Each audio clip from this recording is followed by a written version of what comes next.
Josh and I are going to a panel for Door to Door right now, which is super cool. We're speaking for a company. Yeah, we'll get going. So the context is we're gonna be talking with some sales reps, not like company stuff, but sales rep stuff. And we're gonna be talking about how to earn 500,000 to $1 million a year, knocking doors without a team, just yourself generating the income. So I'm super excited. I've had some extremely high income years, just me knocking. So I'm super excited to spread the knowledge, and let's go.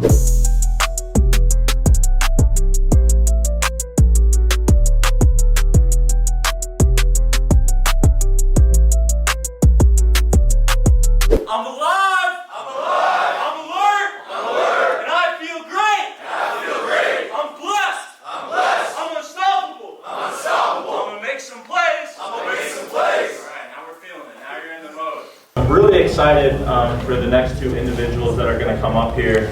They're going to take a few minutes and they're going to tell you guys a little bit about their story. These two individuals, super impressive, right? I train door-to-door salesmen all over the United States. They're local here in Calgary. You guys probably know these two individuals. Ripping in on his Lambo today, and dude, these guys are awesome. Everybody give it up for the Oliver and Josh Lester. Door-to-door sales is perhaps the most opaque and confusing, yet interesting and lucrative thing you could ever do. In the history of door-to-door, there is some debate of when it truly starts, but the moment it got super commercialized was kind of in the mid-90s when a guy named Todd Peterson, after coming back from his Mormon trip, started the company called Vivint Security, where he recruited a bunch of Mormons that went out on their 2-year trips, and he's like, hey, you've done the 2-year trip to do the conversion thing for free. Why don't you come out and do the same thing, but for cash? And then they started to sell security systems. And then security systems started to evolve to solar, and now we're kind of in this interesting wave where solar, windows, and permanent LED lighting are the biggest things around. And in the industry, we cannot talk about it without talking about Taylor McCarthy. This man led the Solar City door-to-door revolution, knows Elon Musk. He's one of the only people on earth who has actually hustled for 17 years on the doors without building a team or a company, which is what most people do. So as a result, he is objectively one of the best door-to-door salesmen of all time. He's a stone cold motherfucking trapper. And the story starts with him posting he's doing a conference in Calgary. Well, I live in Calgary. Very few cool people live in Calgary.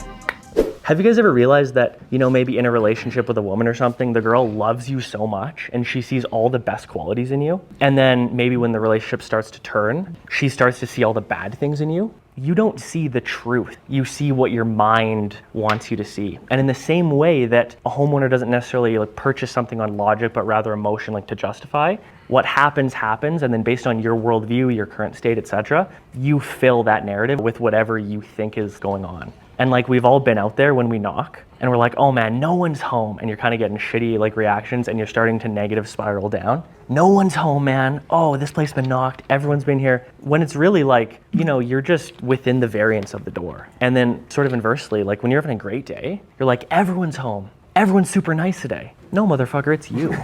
That is kind of the thing that really changed my largest income year, where I was able to make 800 G's in 6 months, profit just from knocking, not the team stuff, just me from window cleaning, was I realized it is me, 100%. If the optimal state is an 8 out of 10, right? Because you don't want to be too crazy like a 10, and you don't want to be like a 1 where you're kind of like a drooper. What starts to happen is there's an initial point where you're a 7.99999. And then a 7.98, and then eventually you're a 2, and then you're on the curb, you're in your car, kicking yourself, saying it's a shit fucking route. And the trick is to notice your trigger when you start to go from an 8 to a 7.9, and then get back on track. And that's how you can essentially create momentum out of thin air. One of the patterns with the highest performing reps, when you make the mental decision to go home, it's done. You have 0.1 seconds and you're like, I'm going home, it's fucking over. The greatest sales reps, their decision-making framework is just I'm here for the day, I'm burning the boats, I'm just gonna fucking make it happen. Guys, let's give it up for him. The thing that went so well whenever Josh and I speak on stages is that there are few people that actually have unique insights. If you look at the self-help world, there's essentially a couple core books and a couple core ideas that have basically been human centipede digested down by a bunch of people that just repeat the same jargon. There's Think and Grow Rich, there's a few minor things, but essentially the same ideas are the same. In Door to Door, it's the same. Everyone regurgitates the same fucking nonsense, and there's no unique insights. And one thing that all the feedback that Josh and I get is we're one of the few people in the door-to-door and sales industry that have unique insights. How many years in door-to-door sales? This is the 8th year for me, and I think Seventh the for me. 6th, the 7th for Josh. 7th and 8 years. So my question for you is, how would somebody be able to gain like longevity rather than just being one of these salesmen that does it for a year, does one industry, another one, and then just kind of fizzles out? We can control the game of happiness just based on the rules that you like set for yourself. You need to set the expectations and your qualification, whether you're succeeding or not, in process things and continuing to push yourself. Like, this is a game for like Taylor. And I think you also need to give yourself a lot of credit. Like, this is a hard thing. And you know, the highest paid professions in the world are either one of like two like things. They're either something that no one wants to do, i.e. leaning off a skyscraper, cleaning like windows. You get paid a lot of money for that. Or something that's no one can really do. So my next question is going to be for Josh. To get people interested, we have to be interesting. So can you talk a little bit about like more of kind of what you talked about of being interesting on the doors and why that's so important? So we've done window cleaning for a long time. We've kind of blown it up. Everyone just goes to the door and says window cleaning, says a variety of things. We try to break preoccupation. That's like the most important thing we have to do when we get to the door, because at the end of the day, there's 20 other dudes that are going to come by.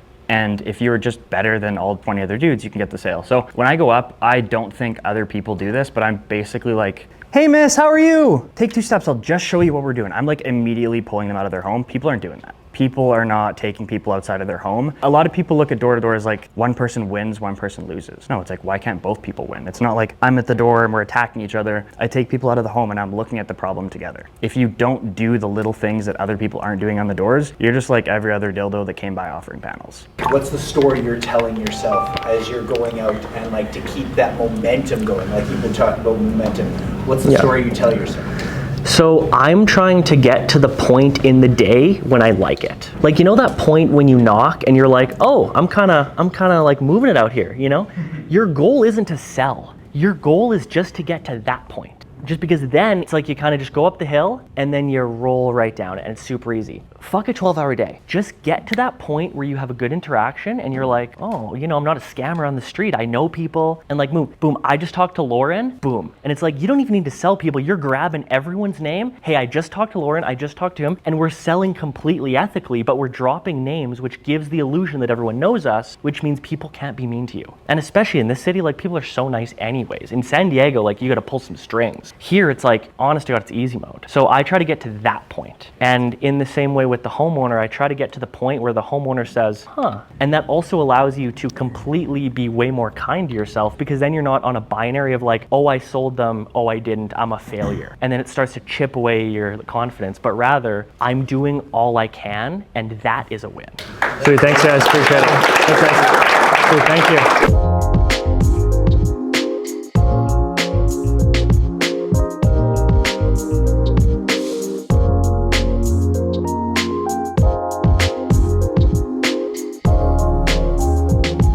The feeling of speaking on stages, to be honest, the selfless validation of motivating, inspiring people, and seeing that, hey, I've been building in silence for a long time, but the stuff that we do actually hits, it resonates, it makes a difference, it makes an impact on people. That's an addicting feeling. So I think Josh and I are going to speak more because we get so many requests, but obviously we live in Calgary, so a lot of the time we have to travel, and it's just, I don't really like traveling too much. I mean, who has ever gone to the airport, had a positive experience? But I think it's worth it. And Josh and I would love to speak more. I think it's such an amazing thing to be able to take everything you've learned and your subjective interpretation of the world and speak it and hopefully touch in someone's heart an emotional and inspirational part of them where they can hopefully take your message and really crush with it. That is the whole point of this YouTube, is to make a difference. My goal is to inspire and be the person that I wished I had when I was younger. The secret is to not have any food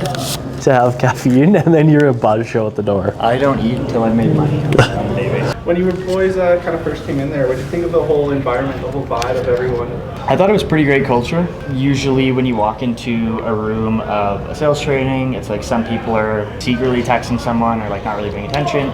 You could tell that what was being delivered was very elite because everyone was present. Everyone was paying attention, everyone was learning, nodding their heads, asking questions. I could just tell like the overall quality of the group was pretty high. Like, it's really important to have, as cliche as it sounds, everyone firing each other up to get a ton of momentum, because it's like you could either walk to school the 3 kilometers or you could just get a ride from your like buddy, and it's like a lot easier to, you know, just take the ride from your like buddy and ride the sacred momentum. Like, it's so hard to get momentum, and if there's a group of 30-40 dudes in there pumping your state, it helps. It's like, I don't want to organize a trip for my friends. I'd rather just join a trip that's already just happening and everything's already set up. And it's kind of like the same thing of like riding the momentum is the easiest thing you can do to make more money and just like crush in life. Me and Josh just finished a awesome speaking with about 50 sales reps right here in Calgary. Let me know which you guys like more, the DDD King, the Porsche, or the Lambo with the iNOG. I've had the DDD King one for I think it's been like 5 years now. I first got my Porsche in 2018. This is a newer one, but